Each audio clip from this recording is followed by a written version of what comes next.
The supply depot at New Horizon Spaceport hummed with the kind of organized chaos that Jake Martinez had learned to navigate like a dancer avoiding collisions in a crowded ballroom. Cargo containers floated past on repulsor lifts, automated systems chattered in 17 different languages, and the air carried the distinctive scent of ozone and recycled optimism that marked all major interstellar shipping facilities. Martinez, called Supervisor Chen from across the loading bay, her voice cutting through the industrial symphony with practiced authority, "You're handling the diplomatic supply run to Hangar Bay 7. VIP treatment, which means no jokes about alien dietary preferences and definitely no commentary on their fashion choices." Jake sealed the container he'd been checking and grinned in Chen's direction, his expression carrying the particular brand of mischief that had made him simultaneously indispensable and insufferable during his 3 years at the depot. "Copy that, boss." Professional behavior only, no matter how tempting it might be to ask whether they prefer their oxygen with or without trace amounts of industrial lubricant. "I'm serious, Martinez," Chen replied, though her tone suggested she was fighting her own smile. "This delegation includes actual alien royalty, not just mid-level bureaucrats with diplomatic immunity and expense accounts. The station administrator has been having anxiety attacks for the past week, and security has tripled the number of people with serious expressions and questionable fashion sense." Jake loaded his supply cart with the requisitioned items, standard atmospheric processors, food synthesis materials, and what appeared to be ceremonial objects whose purpose he could only guess at. The diplomatic manifest included notes about cultural exchange materials and traditional welcome gifts, which probably meant someone had spent considerable time researching alien customs and hoping they hadn't accidentally included anything that might be interpreted as a declaration of war. "You know what I love about this job," he announced to no one in particular while maneuvering his cart through corridors that had been scrubbed clean enough to perform surgery. "Yesterday I was delivering spare parts for waste reclamation systems, and today I'm providing hospitality supplies for beings who probably consider humans slightly more advanced than houseplants. It's like working customer service for the entire galaxy." The route to Hangar Bay 7 took him through sections of the station that normally saw traffic only during shift changes and emergency drills. Today, the corridors bustled with security personnel who looked like they'd been recruited from disappointed action movie auditions, diplomatic staff who moved with the frantic energy of people whose careers depended on avoiding interspecies incidents, and maintenance crews making final adjustments to systems that had been functioning perfectly for years. Jake's comm unit chimed with an update from docking control, informing him that the alien flagship would arrive in 30 minutes and that all personnel were expected to maintain appropriate professional behavior during the delegation's stay.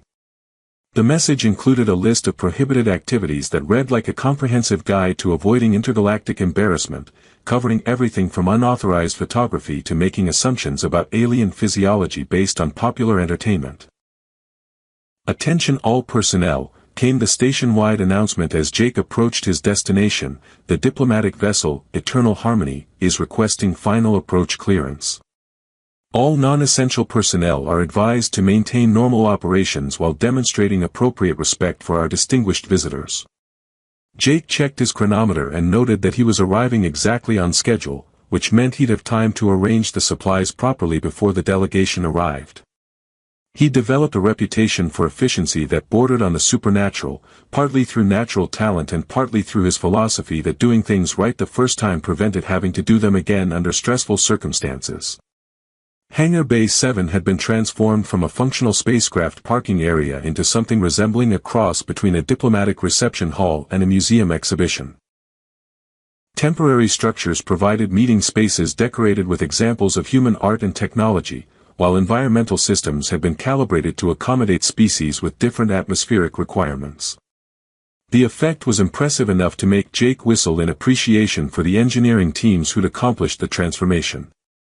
"Not bad for government work," he muttered, beginning to arrange supplies according to the detailed placement instructions that accompanied his delivery manifest. "Though I have to wonder if alien royalty appreciates the aesthetic difference between functional efficiency and desperate attempt to look civilized for the neighbors." The alien flagship appeared in the hangar's viewport like a living constellation, its bioorganic hull shifting through color patterns that suggested the vessel had been grown rather than constructed. Jake paused in his supply arrangement to watch the ship's approach, noting design elements that challenged everything he thought he understood about spacecraft engineering and aesthetic principles. "Well, that's not something you see every Tuesday," he observed, setting down a container of atmospheric processors while keeping his attention focused on the approaching vessel. "Either that's the most advanced biotechnology in known space, or someone decided that starships should look like they evolved in deep ocean trenches and developed space travel capabilities." The ship's docking procedure proceeded with fluid grace that made human spacecraft maneuvering look like barely controlled falling. No visible thrusters, no obvious propulsion systems, just smooth transition from flight to stationary position that suggested the vessel operated on principles that human physics hadn't discovered yet. Jake returned to his work as diplomatic personnel began gathering in the hangar's reception area, their movements carrying the particular blend of excitement and terror that marked people whose careers depended on not accidentally causing interstellar incidents. He'd learned to recognize the signs of diplomatic anxiety during his years handling supply runs for various governmental functions. "Martinez," came Chen's voice through his comm unit, "status report on supply placement. The delegation will disembark in 15 minutes, and the station administrator wants confirmation that everything is properly arranged for their arrival." "Supplies are positioned according to specifications," Jake replied, double-checking his manifest against the actual placement of various containers and ceremonial objects. "Food synthesis materials in designated zones, atmospheric processors online and calibrated, welcome gifts arranged with appropriate cultural sensitivity spacing. Unless alien royalty has specific objections to organized efficiency, we should be ready for whatever diplomatic protocols they prefer." The hangar's main doors began cycling open as the alien vessel completed its docking sequence, atmospheric fields shimmering into place to maintain environmental integrity while allowing passage between the ship and station. Jake found himself holding his breath as the first alien figures appeared in the doorway, their movements carrying an otherworldly grace that made human locomotion seem clumsy by comparison. The delegation consisted of beings whose beauty transcended species boundaries, with features that seemed both exotic and somehow familiar. Their elongated ears curved with organic elegance that suggested evolutionary pressures Jake couldn't imagine, while their expressions held depths that reminded him of stellar navigation charts and cosmic phenomena that existed beyond normal human experience. Leading the group was a figure whose presence commanded attention in ways that had nothing to do with official protocol or diplomatic ceremony. She moved with authority that seemed to bend spacetime around her, each step flowing into the next with grace that suggested she was dancing to music that existed in dimensions beyond normal perception. "The Queen," whispered one of the diplomatic staff, and Jake felt his understanding of the situation shift into entirely new territory. This wasn't just a routine diplomatic visit. He was witnessing the arrival of genuine alien royalty whose influence probably extended across star systems and political structures that humanity barely comprehended. The alien queen paused at the threshold of her ship, her gaze sweeping across the assembled crowd with intensity that made Jake suddenly aware of his own heartbeat. Her eyes held depths that suggested consciousness operating on scales that human neurology wasn't equipped to process, yet something in her expression felt hauntingly familiar. Their gazes met across the hangar, and Jake felt reality performing complex mathematics around his understanding of probability and coincidence. The Queen's expression shifted from diplomatic formality to something approaching recognition, her elongated ears moving in patterns that suggested she was processing information through senses that human biology didn't possess. "That's interesting," Jake muttered to himself, noting how the Queen's attention seemed focused on him rather than the diplomatic officials who were clearly more important to the success of interspecies relations. "Either I'm violating some crucial protocol through my mere existence, or alien royalty has developed surprisingly specific interest in supply depot personnel." The Queen stepped forward, her movement carrying purpose that transformed the entire atmosphere of the hangar from diplomatic ceremony to something approaching destiny manifesting itself in real time.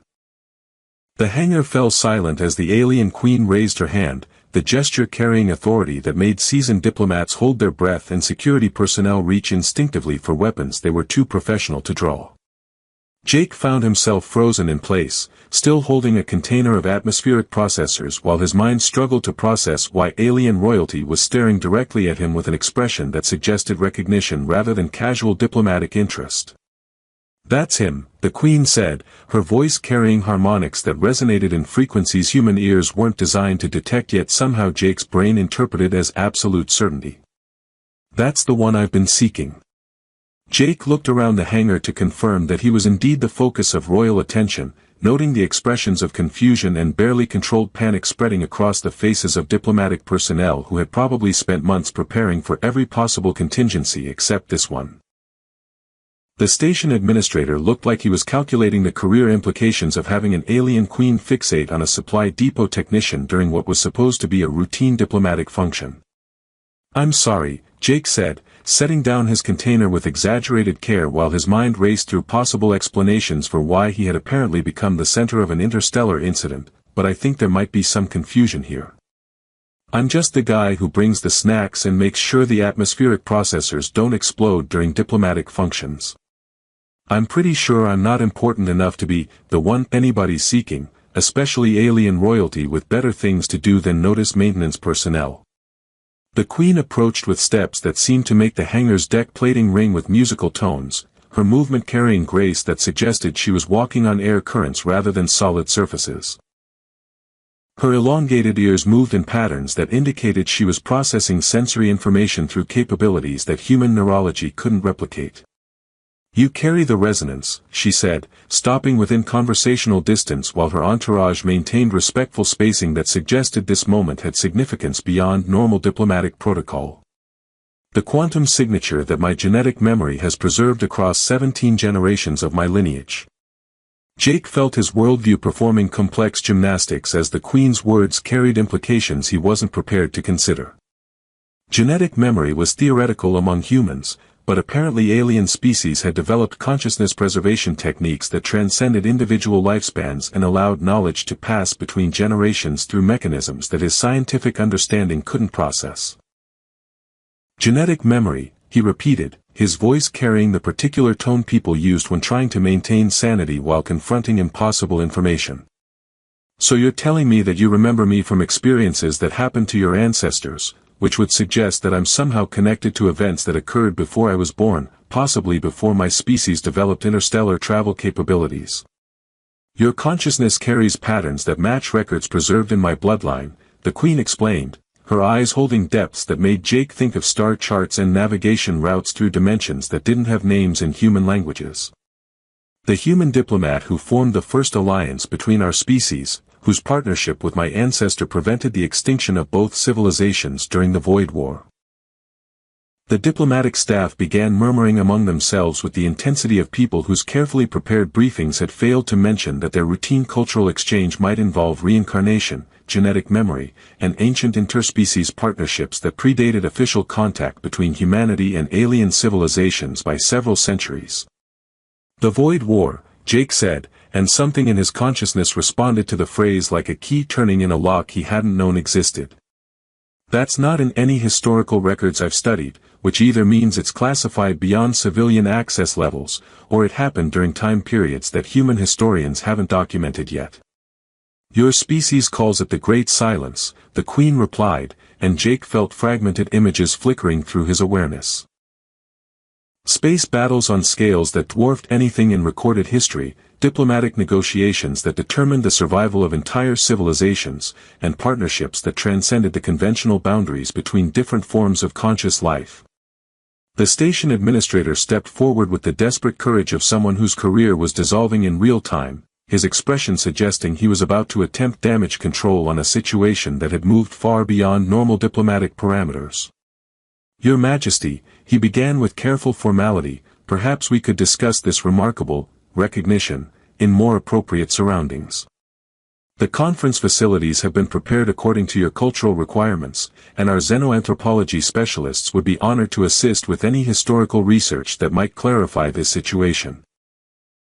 The Queen's attention remained focused on Jake, her gaze carrying intensity that made him feel like she was reading his genetic code, psychological profile, and possibly his future potential through direct observation. Her elongated ears glowed faintly with energy patterns that suggested she was interfacing with information systems that existed beyond normal technological frameworks. "The memories are awakening," she said, and Jake felt something shifting in his consciousness like dam bursting under pressure from accumulated truth that had been held back by barriers he hadn't known existed in his mind. Reality telescoped around Jake as suppressed memories began surfacing with the force of a quantum cascade failure, flooding his consciousness with experiences that felt more authentic than his current surroundings. He saw himself standing in conference chambers that existed between dimensions, negotiating treaties that would determine the survival of civilizations, working alongside beings whose consciousness operated on scales that human neurology wasn't equipped to process. "Ambassador Richardson," the Queen said, and Jake felt his identity expanding to encompass both his current existence and something far more significant. "My genetic memory preserves every moment of our partnership during the Void War, every diplomatic breakthrough that prevented mutual annihilation between species that had never learned to trust anything different from themselves." Jake's restored memories integrated with his current awareness, creating a hybrid consciousness that remembered both his life as a supply depot technician and his existence as humanity's first interspecies diplomat during a cosmic conflict that had threatened to extinguish conscious life across multiple star systems. The hangar around him seemed to blur as his perception expanded to encompass the broader implications of his true identity. "The void entities," he said, remembering intelligence briefings about cosmic parasites that fed on conscious energy and left entire star systems empty of life. They were consuming civilizations faster than any single species could respond, but working together, we developed countermeasures that turned their own feeding mechanisms against them. "The Alliance protocols," the Queen confirmed, her expression carrying emotional depths that suggested their partnership had evolved beyond professional collaboration into something that transcended the conventional boundaries between different forms of life. "Your species' innovation combined with our genetic memory capabilities created defensive strategies that saved both civilizations and established the foundation for peaceful coexistence across the galaxy." The diplomatic staff watched in fascination and terror as their routine cultural exchange transformed into something approaching cosmic significance, while Jake felt his understanding of human history expanding to encompass events that had been deliberately obscured to prevent panic about threats that existed beyond normal comprehension. "I died during the final battle," Jake remembered, images of space combat and heroic sacrifice flooding his consciousness. The Void entity's last assault on the Alliance homeworlds required someone to manually activate the quantum resonance field that would disrupt their feeding patterns across multiple dimensions. The mission was successful, but the energy requirements were lethal to organic consciousness. "Your consciousness was preserved in quantum substrates that allowed reincarnation across multiple lifetimes," the Queen explained, her elongated ears glowing with energy patterns that indicated she was accessing genetic memories that spanned centuries. "My people have been watching for your return, maintaining the Alliance protocols and waiting for the moment when your reincarnated awareness would be strong enough to resume our partnership." Jake felt the full weight of his cosmic significance settling into his consciousness like a star collapsing into a black hole, transforming his understanding of his own existence and purpose. He was not just a supply depot technician who had stumbled into an impossible situation, he was the reincarnation of humanity's most important diplomat, whose partnership with alien royalty had literally saved multiple civilizations from extinction. "The new threat," he said, as restored memories provided context for current galactic politics and emerging dangers that conventional intelligence agencies hadn't detected. "The void entities weren't completely destroyed, just scattered across dimensional boundaries where they've been rebuilding their strength and developing new feeding strategies that could overwhelm the existing Alliance defenses. The signs have been increasing over the past decade," the Queen confirmed, her voice carrying urgency that transformed their reunion from romantic destiny into tactical necessity. "Star systems going silent, colonies losing contact with their homeworlds, reports of space-time distortions that match void entity manifestation patterns. The galaxy needs the Alliance protocols restored and expanded to address threats that have evolved beyond our previous countermeasures." The station administrator stepped forward again, his expression suggesting he was beginning to understand that his facility had become the staging ground for events that would determine the survival of multiple species, while Jake felt his consciousness expanding to encompass both his current identity and his cosmic responsibilities. So, Jake said, grinning despite the magnitude of what was happening to his understanding of reality, I guess this means I'm getting promoted from supply depot technician to interdimensional diplomat. I should probably update my resume and maybe invest in some formal where that's appropriate for negotiating with cosmic entities. The Alliance Council is already assembling, the Queen replied, taking his hand as their combined consciousness began resonating with frequencies that opened doorways between normal space and the diplomatic facilities that existed in dimensions designed specifically for interspecies cooperation. Our love story will continue across the boundaries of death and reincarnation, and our partnership will once again reshape the boundaries of what's possible when different forms of consciousness work together to protect existence itself. The hangar dissolved around them as their combined awareness activated transportation systems that existed beyond conventional technology, leaving behind confused but hopeful diplomatic staff and the beginning of humanity's second chance to prove that love and cooperation could triumph over cosmic threats that sought to extinguish consciousness itself from the universe.